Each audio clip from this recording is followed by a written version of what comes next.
I wanted you to see where this is coming from.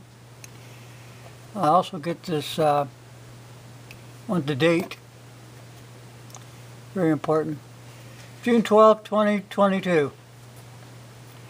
You're going to love this. Imagine this going on. Nah, just happened by chance. There's no conspiracy here. Oh, I love it.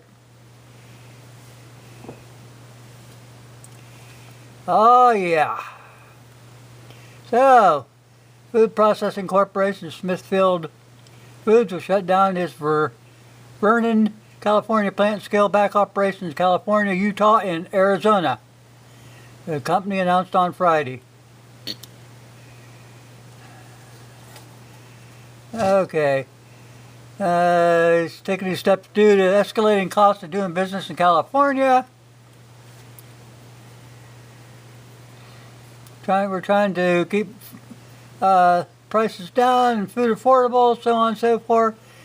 It is owned by the Hong Kong-based conglomerate WH Group. Smithfield is the largest food processor in the country by volume. I'll put a link to this stuff. Like other food businesses, the company was hit by a combination of supply chain, labor shortages, ongoing record high inflation, the war in Ukraine, a major producer of wheat, which has sent grain prices soaring.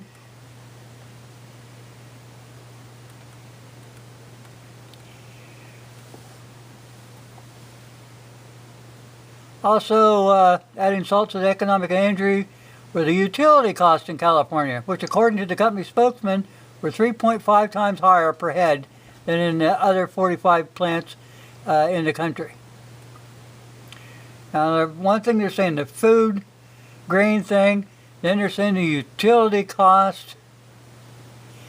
Now they're saying that another thing is the Proposition 12 by 2018 voter approved rule, which mandated that food processing companies confine pigs and sows, must have adequate spaces for the animals to lie down and move around. The regulation effectively renders confining such animals in smaller stalls unlawful, to the dismay of food producers, who point out that the regulation would raise food costs and push up production costs. That doesn't even make sense. So, besides closing that down and closing a couple other places in Arizona and California, and scaling back its herd in Utah.